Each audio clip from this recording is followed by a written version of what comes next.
नमस्कार साथियों, इस वीडियो में हम लोग देखने वाले हैं अध्याय 2 आदि मानव, कक्षा 6वीं का इतिहास भाग 1 से सामाजिक विज्ञान भाग 1 से अध्याय 2 आदि मानव। आज से हजारों साल पहले हमारे पूर्वजों का रहन सहन हमारे जैसा नहीं था। वे जंगलों में रहते थे और जंगली कंदमूल एवं फल आदि इकट्ठा करके खाते थे।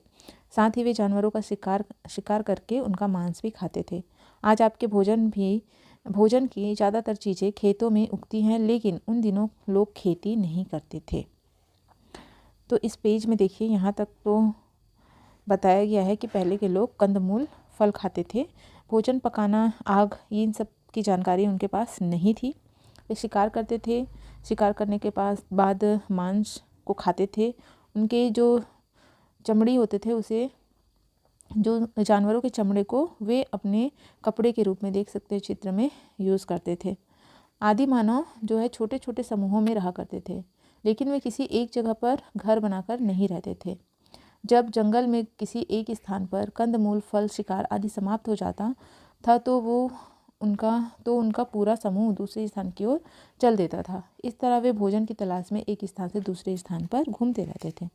तो यहाँ पे देखिए, कुछ सूची बनाने को कहा जा रहा है कि क्या आप बता सकते हैं कि आपके भोजन में ऐसी कौन कौन सी चीज़ें हैं जिन्हें जंगलों से इकट्ठा किया जाता है। आपके भोजन और आदि मानव के भोजन में क्या क्या अंतर है। क्या आदि मानवों को बर्तनों व चूल्हों की ज़रूरत पड़ी होगी। तो इन सारे प्रश्नों के उत्तर आप अपने दोस्तों के साथ चर्चा करके पता कर सकते हैं।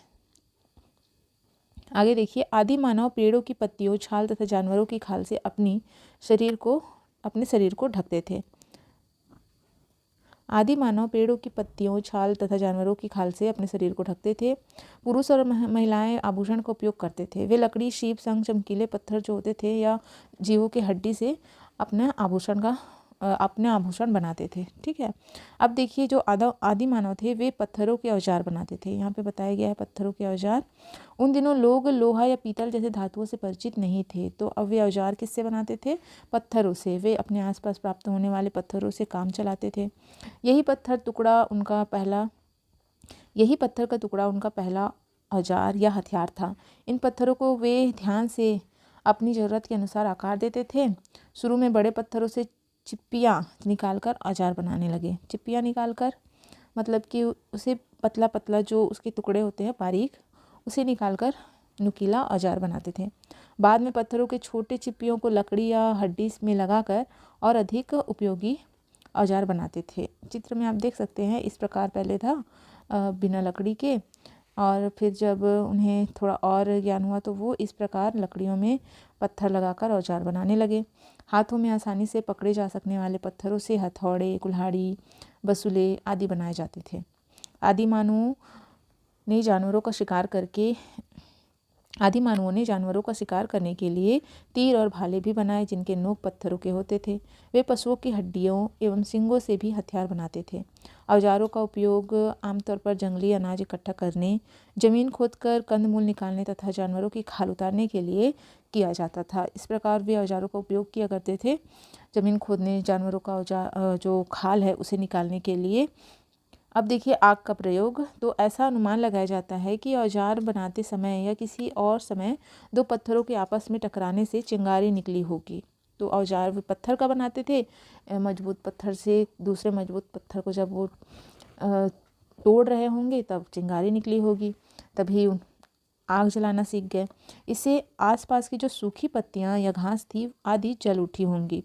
इस प्रकार संयोग से हमारे पूर्वजों को आग जलाने का तरीका पता चला होगा। बाद में वे आग द्वारा जंगली जानवरों से अपनी रक्षा भी करने लगे। वे आग में मांस को भूनकर खाने लगे। आग द्वारा ठंड से अपने शरीर की रक्षा भी करने लगे। ठीक है। अब देखिए कैसे पता करते हैं। क्या आप जानते हैं कि आजकल भी दुनिया में ऐसे लोग हैं जो जंगलों पर निर्भर हैं।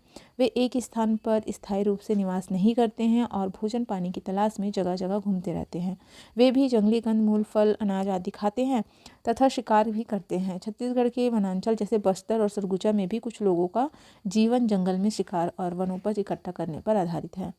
हम आज के ऐसे लोगों के जीवन का अध्ययन करके आदि मानवों के जीवन के बारे में काफ़ी कुछ अनुमान लगा सकते हैं। इसके अलावा हमें खुदाई से उस ज़माने की काफ़ी चीज़ें मिलती हैं, जैसे पत्थरों के औजार और जानवरों की हड्डियों से बने हथियार आदि।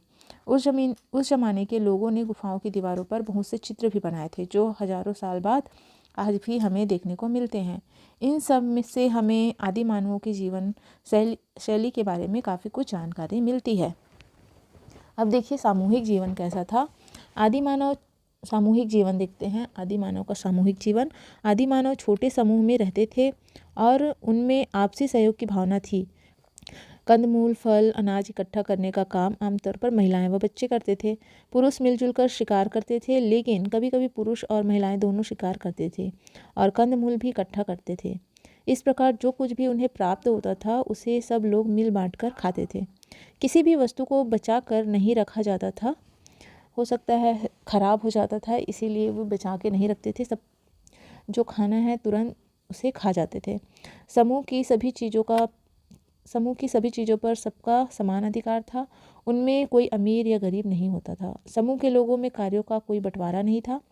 सब लोग सभी काम जैसे पत्थर के औजार बनाना, शिकार करना, कंदमूल इकट्ठा करना आदि करते थे। आपस में क्या चर्चा करना है? आदि मानव के समाज में कोई अमीर या गरीब क्यों नहीं हो सकता था। ठीक है, इसे आपस में आपको चर्चा करना है कि ऐसा क्यों नहीं हो सकता था, क्योंकि उस समय धन दौलत ऐसा तो कुछ था ही नहीं। जो शिकार करता था उसे भोजन मिलता था, कंदमूल से ही बस भोजन, खाना और सोना यही काम था उस समय। कोई बड़ा या छोटा ऐसा तो कुछ था ही नहीं।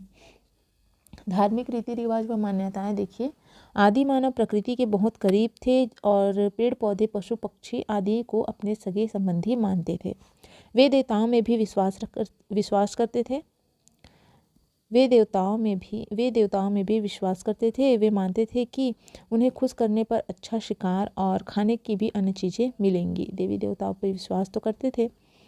उनका मानना था कि देवी देवताओं की पूजा करने से अच्छा शिकार और खाने की चीज़ें मिलेंगी। वे अपने देवताओं को प्रसन्न करने के लिए समय समय पर नाच गान करते थे। इनमें वे जानवरों के शिकार करने का अभिनय करते थे। ऐसे ही विश्वास के आधार पर वे गुफाओं की दीवारों पर रंग बिरंगे चित्र भी बनाते थे। शायद वे मानते थे कि इन चित्रों के माध्यम से उन्हें अपने शिकार में, इस प्रकार देखिए, ये है हमारे छत्तीसगढ़ के सिंघनपुर व कबरा पहाड़ के शैल चित्र। इस प्रकार के शैल चित्र इन पहाड़ों पे मिला है। इस प्रकार सफलता मिलेगी। ठीक है,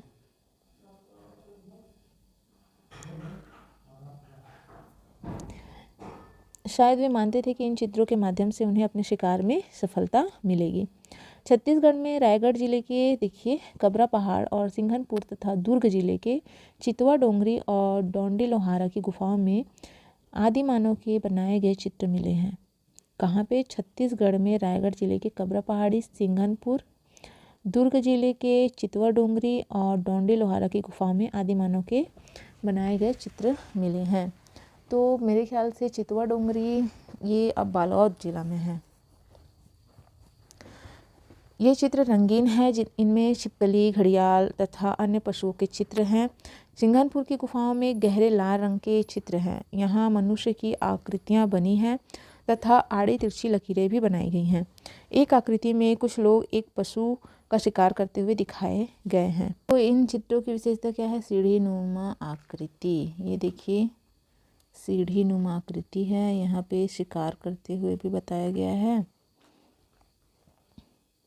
आदि मानवों ने अपने परिश्रम और सूझबूझ से इस धरती के बारे में बहुत सी जानकारी प्राप्त की जो आज भी हमारे काम आती है। उन्होंने ही यह पता किया कि कौन कौन से पौधे व फल खाए जा सकते हैं, कौन कौन से पौधे दवा के काम आते हैं, कौन कौन से पौधे विषैले हैं। उन्होंने आग जैसी महत्वपूर्ण शक्ति पर नियंत्रण किया, औजार बनाने के लिए उचित पत्थर और लकड़ी खोजे, घने जंगलों में आने जाने के रास्ते खोजे, जानवर और पेड़ पौधों के गुणों को बारीकी से देखकर पहचान बनाई। यही बातें आगे चलकर खेती और पशुपालन करने के आधार बने। खेती और पशुपालन की शुरुआत आज से लगभग 10,000 साल पहले जंगल से भोजन इकट्ठा करने वाले इन लोगों के जीवन में काफ़ी बदलाव आने लगा। दुनिया के अलग अलग भागों में रहने वाले लोग कुछ नए तरह के प्रयोग करने लगे। कहीं वे कुछ जंगली जानवरों को पालतू बनाने लगे तो और कहीं वे तरह तरह के अनाज और पौधे उगाने लगे। इससे लोगों के जीवन में बदलाव आया। पालतू जानवर माना जाता है कि सबसे पहले मनुष्य ने कुत्तों को पाला। किसे पाला था मनुष्यों ने? सबसे पहले कुत्तों को। कुत्ते बचे हुए भोजन खाते थे और शिकारियों को शिकार में मदद करते थे। इसके बाद जंगली भेड़, बकरी, गाय आदि जानवरों को भी पाला जाने लगा ज़रूरत के हिसाब से। खेती, देखिए हमने देखा कि शुरुआत में मनुष्य खेती नहीं करते थे। शायद उन्हें खेती करने की ज़रूरत ही नहीं थी, क्योंकि इतना कुछ खाने की चीज़ें उन्हें बगैर मेहनत के मिल जाती थी, तो उन्हें खेती करने की ज़रूरत ही नहीं पड़ी। होगी। लेकिन आगे चलकर, यानी आज से करीब 10,000 साल पहले, कई समूहों ने खेती करना शुरू किया। वे जान चुके थे कि खाकर फेंके हुए फलों के बीज से या अनाज के दानों से नए पौधे उग जाते हैं। धीरे धीरे इसी तरह खेती का विस्तार दुनिया भर में हुआ। भारतीय उपमहाद्वीप में खेती की शुरुआत आज से करीब 5,000 साल पहले हुई। कब हुई थी? 5,000 साल पहले।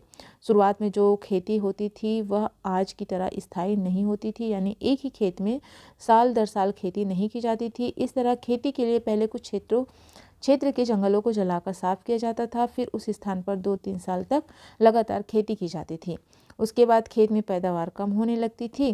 फिर उस स्थान को छोड़कर किसी दूसरे स्थान पर खेती करते थे। इस किस्म की खेती को स्थानांतरण खेती या झूम खेती कहते हैं। एक स्थान से दूसरे स्थान में जाकर खेती करना झूम खेती कहलाता है। जब उस ज़मीन की उर्वरा शक्ति खत्म हो जाती थी तो वे दूसरे जगह के जंगल को काट कर वहाँ पे खेती करते थे। फिर 2-3 साल बाद जब वहाँ की उर्वरा शक्ति खत्म हो जाती थी, फसल कम होने लगती थी, तो वे दूसरे जगह पे चले जाते थे। तो इस प्रकार घूम घूम के खेती करना कहलाती है झूम खेती।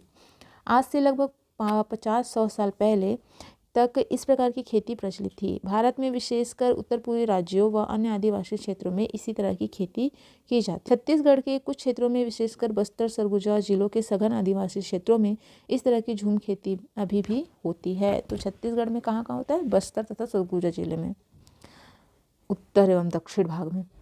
देखिए, स्थायी रूप से बसने लगे। कब? खेती की शुरुआत के कारण इस समय के मनुष्यों के जीवन में काफ़ी बड़ा परिवर्तन आया। समूह के सभी लोगों की मेहनत से खेती का इलाका फैलता गया।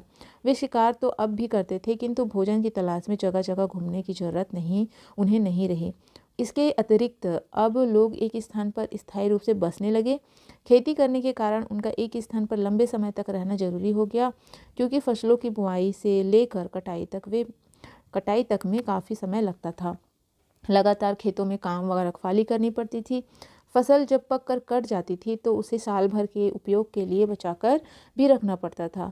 इन कारणों से खेती करने वाले लोग स्थायी रूप से अपने खेतों के आसपास ही घर बनाकर रहने लगे, क्योंकि अब उन्हें समझ में आ गया था फसल उगानी है और फसल की रक्षा करनी है और अनाज बचा के रखना है, तो वहाँ पे स्थायी अपना घर बनाना पड़ेगा। तो वे अब वहाँ पे स्थायी रूप से बसने लगे जहाँ पे उनका खेत था। वे लकड़ी, मिट्टी और घास फूस आदि से अपना घर बना लेते थे स्थायी रूप से। ये घर नदियाँ, तालाबों और नालों के आसपास बनाए जाते थे। घर कहाँ पे होते थे? नदी, तालाबों और नालों के आसपास, ताकि पानी की कोई कमी ना हो। जंगली जानवरों से बचाव के लिए वे अपने घर व बस्ती के चारों ओर घेरा भी बनाते थे। घरों में अनाज भरकर रखने के लिए बड़े बड़े कोठे बनने लगे। अनाज पकाने व दूध उबालने के लिए बर्तन बनने लगे। अब चूल्हे भी बनने लगे। अनाज पीसने के लिए सिलबट्टे भी बनने लगे। इस तरह इस काल में मनुष्यों ने कई नई चीज़ों को बनाना शुरू किया। इस समय के लोग धरती और प्रकृति को ईश्वरीय शक्ति या देवी माँ का रूप मानते थे। इन शक्तियों को खुश करने के लिए वे पूजा, नाच गान करते और जानवरों की बलि भी देते थे।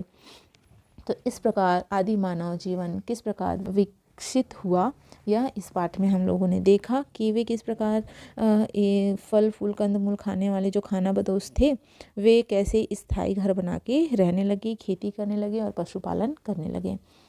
ठीक है, और बहुत सारी नई नई चीज़ों का उन्होंने आविष्कार किया ज़रूरत के हिसाब से। ठीक है, अब यहाँ पे कुछ प्रश्न उत्तर दिए हैं। देखिए, खालिस्तान औजारों को खालिस्तान के हत्थों में बांधकर अधिक उपयोगी बनाया गया, तो लकड़ी या हड्डी के हत्थों में बांधकर।